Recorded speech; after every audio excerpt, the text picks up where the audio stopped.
Hello everyone, आज की class में हम देखेंगे एब्सोल्यूट और रिलेटिव पाथ के बारे में। तो चलते हैं, हम डिस्कस करते हैं एब्सोल्यूट और रिलेटिव पाथ होता क्या है। तो यहाँ पे स्क्रीन में शो हो रहा होगा एब्सोल्यूट एंड रिलेटिव पाथ हमारे पास क्या होता है। मतलब हम लिनक्स के अंदर हम क्या करते हैं, किसी भी डायरेक्टरी पे जब हम काम करते हैं तो वहाँ पे हमको कुछ डायरेक्टरी की लोकेशन देनी होती है या किसी डायरेक्टरी में हमको फाइल क्रिएट करनी होती है। तो उस केस में हमको क्या होता है, एब्सोल्यूट और रिलेटिव पाथ की हेल्प होती है। तो जैसे कि हम बात करें, हमने फाइल स्ट्रक्चर पहले देखा था जिसमें हमारे पास स्लैश होता है। स्लैश के अंदर bin etc home var USR, then उसके बाद ये डायरेक्टरी डायरेक्टरी के अंदर फाइल एंड फोल्डर होते हैं। तो ये हमारे पास फाइल स्ट्रक्चर होता है। तो हम इस स्ट्रक्चर के बेस पे हम बात करें तो यहाँ पे जो हमारे पास एक है रूट, रूट के अंदर है होम डायरेक्टरी, होम डायरेक्टरी के अंदर जॉन डायरेक्टरी, देन यहाँ पे हमारे पास फाइल है फाइल डॉट टी। इसकी यदि हम बात करें, अभी हम यदि इस डायरेक्टरी की हम फुल पाथ की बात करें तो हमारे पास क्या होगा, slash home slash John slash document slash file dot T. तो ये उसका क्या होगा, फुल पाथ। फुल पाथ हमारा कहाँ से स्टार्ट होता है, स्टार्ट फ्रॉम स्लैश। बट यदि हम रिलेटिव पाथ की बात करें तो वो कहाँ से स्टार्ट होता है, डिपेंड ऑन करंट डायरेक्टरी। यदि करंट डायरेक्टरी के बेस पे वो करंट डायरेक्टरी के बेस पे बताता है। तो जैसे कि हम यहाँ पे बात करें, हम यहाँ पे जॉन डायरेक्टरी के अंदर है, तो जॉन डायरेक्टरी के रिस्पेक्ट में हम बात करें तो ये जो हमारे पास फाइल डॉट टी है, फाइल डॉट टी ये कहाँ है, सबसे पहले जॉन, जॉन के अंदर डॉक्यूमेंट्स, डॉक्यूमेंट के बाद हमारे पास फाइल डॉट टी। तो ये इसका पूरा पाथ हुआ हमारे पास, document dot slash file dot T. यदि इसी का फुल पाथ की बात करते तो slash home slash John slash document slash file dot T. फिर हमारे पास अब्सोल्यूट पाथ मतलब full path, always work anywhere. Relative path क्या होता है, जो करंट डायरेक्टरी के रिस्पेक्ट में हम बात करते हैं, ये हमेशा क्या होता है, चेंज होता है। डिपेंडेंसीज होती है यहाँ पे, है ना। बट यहाँ पे किसी अदर डायरेक्टरी से चलाना चाहोगे तो वो केस, उस केस में हमारी नहीं चलेगी, क्योंकि ये डिपेंड किस पे करता है, करंट डायरेक्टरी पे। यदि आप किसी अभी होम डायरेक्टरी में हो तो उसके रिस्पेक्ट में बात करोगे तो कुछ दूसरी रहेगी।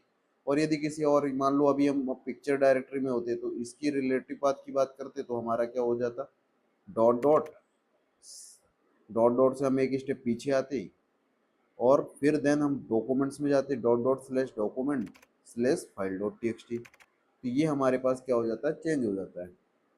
तो चलते हैं हम प्रैक्टिकल देखते हैं कि हमारे पास एब्सोल्यूट और रिलेटिव पाथ काम कैसे करता है। तो यहाँ पे हम वर्चुअल मशीन ओपन करेंगे।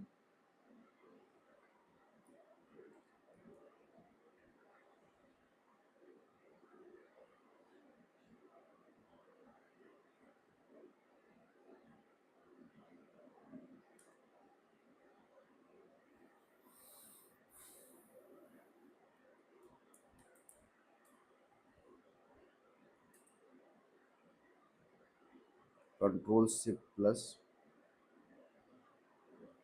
LS किया। यहाँ पे हमारे पास डेस्कटॉप डॉक्यूमेंट डाउनलोड है। तो हम यहाँ पे एक सेम डायरेक्टरी की ले रहे हैं हम। तो यहाँ पे हम क्या करते हैं, एक डायरेक्टरी क्रिएट कर लेते हैं, MKD डेस्कटॉप के अंदर चले जाते हैं। LS करके देगा, PWD करके चेक कर लेते हैं हम कहाँ पे हैं, slash home slash Krishna slash desktop के अंदर है। यदि हम यहाँ पे एक डायरेक्टरी क्रिएट करना चाहते हैं A1 नाम से, तो हम क्या कर सकते हैं, MKDIR कमांड का नाम लिखेंगे और यहाँ पे डायरेक्टली A1 दे सकते हैं। तो ये जो पाथ है हमारे पास, LS करके हमने चेक किया, ये हमारा पाथ जो है किस टाइप का पाथ है, ये रिलेटिव पाथ है, क्योंकि हमने करंट डायरेक्टरी के रिस्पेक्ट में बात किया और A1 दे दिया हमने यहाँ पे। सेम हम कमांड ऐसे भी कर सकते हैं, MKDIR डॉट स्लैश, डॉट का मतलब होता है करंट डायरेक्टरी, स्लैश उसके अंदर क्या बनाना है, A2 नाम से एक डायरेक्टरी क्रिएट कर दो। तो LS करके चेक करेंगे, सेम हमारा काम हुआ। हमने ऐसे पहले के केस में हमने क्या किया, इस वाले कमांड से हमने डायरेक्टरी बनाई, सेम दूसरी कमांड से। अब हमारे पास तीसरा ऑप्शन होता है यहाँ पे हम एब्सोल्यूट पाथ यूज करने का। तो एब्सोल्यूट पाथ यदि हम यूज कर रहे हैं तो हम क्या करेंगे, यहाँ पे MKDIR, देन हम स्लैश से स्टार्ट करेंगे, स्लैश, स्लैश के बाद हमारे पास कहाँ पे है वो, इसका फुल पाथ क्या था हमारा, slash home slash Krishna slash desktop. तो हम यहाँ पे क्या लिखेंगे, slash home slash Krishna then desktop, यहाँ पे हम दे देंगे A3। ls करके हम चेक कर लेंगे तो हमारे पास 3 डायरेक्टरी क्रिएट किया और तीनों बार में मैंने पाथ अलग अलग टाइप से किया।